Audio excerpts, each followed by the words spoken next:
हमारे कुछ trade unions हैं जिन सबका मिलकर ये हमारा एक national platform for domestic worker यानी कि घरेलू कामगारों का एक राष्ट्रीय मंच है, जहां से हम घरेलू कामगारों के लिए आवाज़ उठाते हैं। अभी जो हमारी मांग है वो ये है कि घरेलू कामगारों को भी एक कामगार का दर्जा मिले, उनको भी शेड्यूल एम्प्लॉयमेंट में शामिल किया जाए, उनके लिए सामाजिक सुरक्षा हो, उनके लिए मिनिमम वेज का प्रोविज़न हो, उनके लिए पेंशन का प्रोविज़न हो, या जब वो बुजुर्ग होते हैं, बुढ़ापे में आते हैं तो उनके लिए पेंशन या ESI जैसी सुविधाएं उनके लिए हो, उनके काम को भी मान्यता मिले। देखा जाए घरेलू कामों में तो प्राइवेट कंपनियां रहती हैं जी, तो उसमें कैसे ESI तो काटते ही रहते हैं वो लोग जी।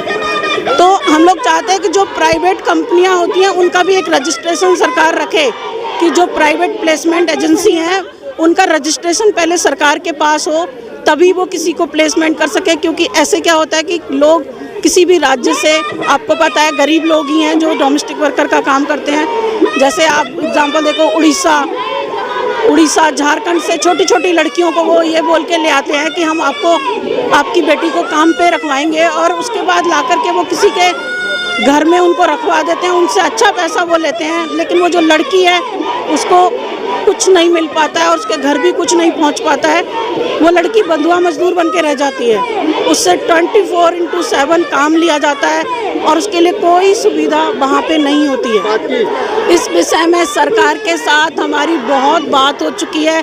पिछले साल हमने, जब मानसून सेशन चल रहा था, तो हमने दिल्ली में बाकी सभी राज्यों से MPs आए हुए थे, हमने उनके साथ राउंड टेबल मीटिंग की, हमने उनको भी ये बात बताई। अभी कल ही हमारी आप देखिए कि महिला आयोग, महिला एवं बाल विकास मंत्रालय, MLAs, लेबर डिपार्टमेंट, सब जगह से हमने लोगों को बुला के ये मुद्दा रखा। और उससे पहले भी जब पहले गोपाल राय जी लेबर मिनिस्टर थे दिल्ली के, उनके समक्ष भी हमने ये समस्याएं बहुत बार रिटर्न में रखी हैं, संयुक्त रूप से रखी हैं, और उन्होंने हमें आश्वासन दिया कि ठीक है, हम घरेलू कामगार को शेड्यूल एम्प्लॉयमेंट में डालेंगे, लेकिन अभी तक ऐसा हुआ नहीं है।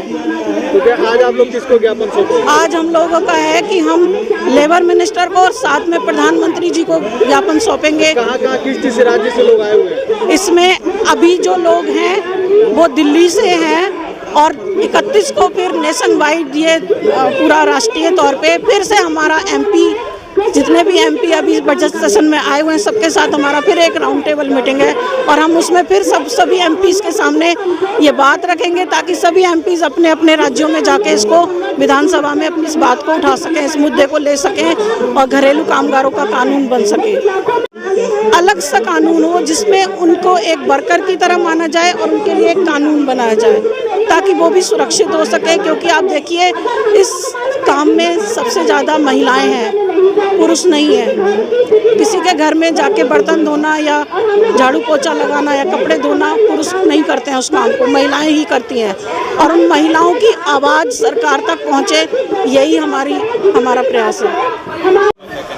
मेरा नाम प्रियंका है और मैं ये सेवा भारत यूनियन से हूँ, और मेरा मांग यही है कि हमारे जो घरेलू कामगार बहनें हैं, हम लोग जो घरेलू कामगार हैं, हमारा न्यूनतम वेतन होना चाहिए, हमारी छुट्टियाँ होनी चाहिए, सारे फिक्स होने चाहिए। वेलफेयर बेड में हमारा एक जैसे नाम आनी चाहिए, उसमें आके हमें भी छुट्टियाँ मिले, न्यूनतम वेतन मिले। क्योंकि जो हमारा काम है वो काम के हिसाब से पैसा कम देते हैं, काम ज़्यादा करवाते हैं, पैसा कम देते हैं। तो इसीलिए हम बहनों के लिए अपने लिए हक के लड़ रहे हैं। ये तो देखा जाए तो एक प्राइवेट सेक्टर का काम है, इसमें गवर्नमेंट क्या कर सकती है? प्राइवेट सेक्टर का काम है, गवर्नमेंट कर सकते हैं। क्योंकि जैसे कंस्ट्रक्शन वर्कर का वेलफेयर में नाम है, वैसे हमारे लिए, हम भी तो कामगार बहने, हमारा भी नाम होना चाहिए। हमारा प्राइवेट क्यों रखा जा रहा है, हमारा भी गवर्नमेंट करना चाहिए, हमें भी कुछ बेनिफिट मिलना चाहिए। जैसे लॉकडाउन में बताती हूँ, लॉकडाउन लगा था, सरकार कहती है कि हमारे बसें फ्री है, बिजली बिल फ्री है, पानी के फ्री है, बट हमारे लिए तो हमारा अपना मकान नहीं है ना, जिसका मकान है उनके लिए बिजली बिल फ्री है, पानी फ्री है, और बस हमारे पास काम भी छूट गया था, तो हम बसों को क्या यूज करेंगे? घूमने के लिए तो जाएंगे नहीं, काम रहता है तभी तो हम जाएंगे, बस यूज करेंगे।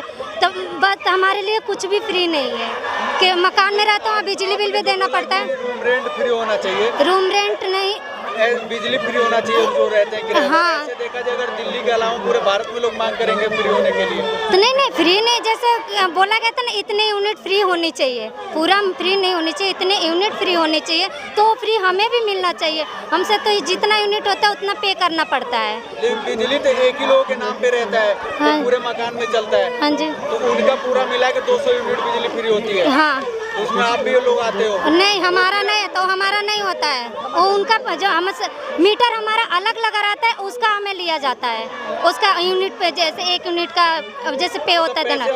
हाँ, नहीं मेन जमा हमें नहीं पता उनका करते हैं नहीं करते हैं। भैया जैसे कि बड़ा मीटर आता है ना, बड़ा मीटर होता है, बड़े मीटर का पूरा बिल आना चाहिए ना, बट वो उनके लिए अलग अलग छोटा छोटा मीटर लगाते हैं, यूनिट के हिसाब से लेते हैं। जो 7 रुपए यूनिट होता है उसके हिसाब हर मतलब जगह जगह का अलग अलग, कहीं 7 है कहीं 9 है, तो वो क्या कमाएगा क्या खाएगा बताइए आप ही लोग।